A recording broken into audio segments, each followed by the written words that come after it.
Bom, a estequiometria ela é responsável pela análise quantitativa da composição das substâncias consumidas, e ela é formada em uma reação química. O cálculo estequiométrico estabelece uma relação entre as quantias de reagentes e produtos de uma reação química.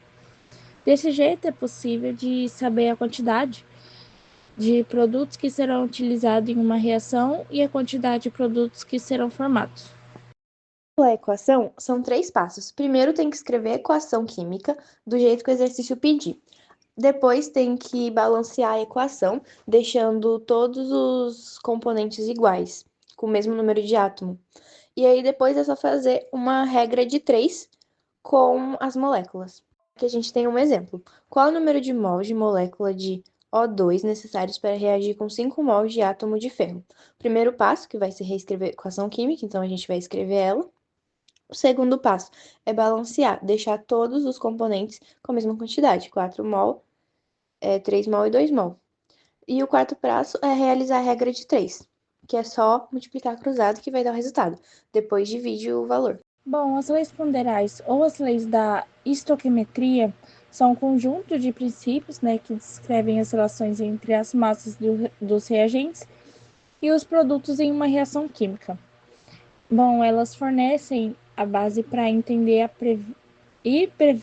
base para entender e prever como as substâncias se combinam e se transformam, sendo fundamental para a química e as áreas relacionadas. As principais leis ponderais são as leis de Lavoisier, que são a conservação da massa, a lei de Proust, que é proporções definidas, e lei de Dalton, que são proporções múltiplas. Bom, agora eu vou falar sobre a lei de Lavoisier, também conhecida como a lei da conservação da massa. Ela foi criada por Antoine Lavoisier, que tem aquela famosa frase: na natureza nada se cria, nada se perde, tudo se transforma.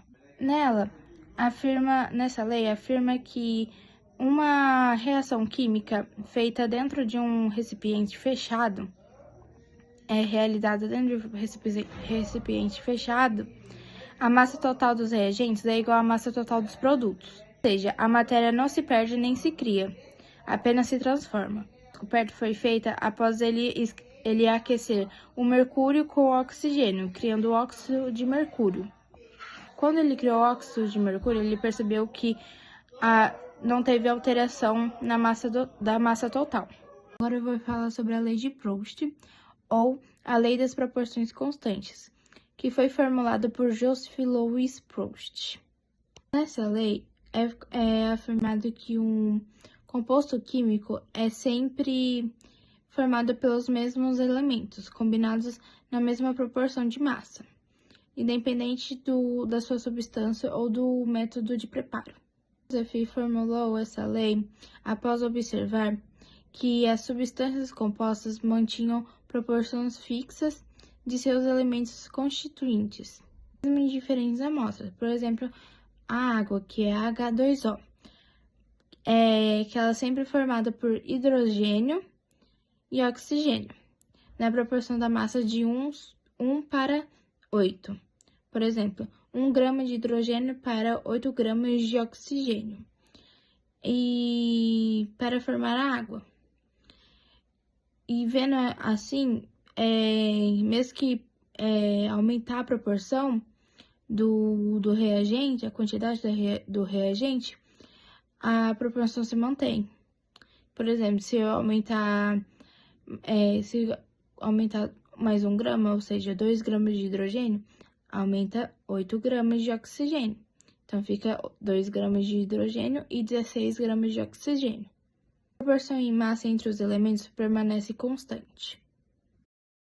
Bom, já a lei de Dalton, ela diz que em uma mistura gasosa, a pressão de cada componente, independente da pressão dos demais, e que a pressão total é igual à soma das pressões parciais.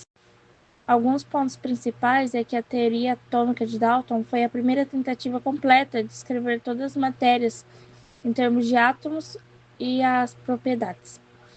O Dalton ele se baseou na teoria da lei da conservação das massas e na lei das das proporções constantes. A primeira parte da sua teoria afirma que toda matéria é composta por átomos que são invisíveis. A segunda parte da sua teoria diz que todos os átomos de um determinado elemento eles possuem massa e propriedades idênticas. A terceira parte diz que compostos são combinações de 2 ou mais tipos diferentes de átomos. Já a quarta parte da teoria afirma que uma reação química é um rearranjo de átomos. As partes da teoria tiveram que se modificar com a base na descoberta de partículas subatômicas e isótopos. Nesse experimento, a gente pode observar a lei da conservação de massa, que a massa total dos reagentes vai ser igual à massa total dos produtos. A gente pesou 5 gramas de bicarbonato e 5 gramas de vinagre. Então, quando misturou, a reação fez uma bolha e aí não sumiu nenhum dos dois. A única coisa que aconteceu foi que eles juntaram, viraram só um, mas eles tinham o mesmo peso, que era 10 gramas, que era a soma dos 5 gramas do vinagre e dos 5 gramas do bicarbonato. E aí também tem, nessa experiência também é possível ver a lei das proporções definidas, que uma substância sempre vai reagir com uma proporção fixa.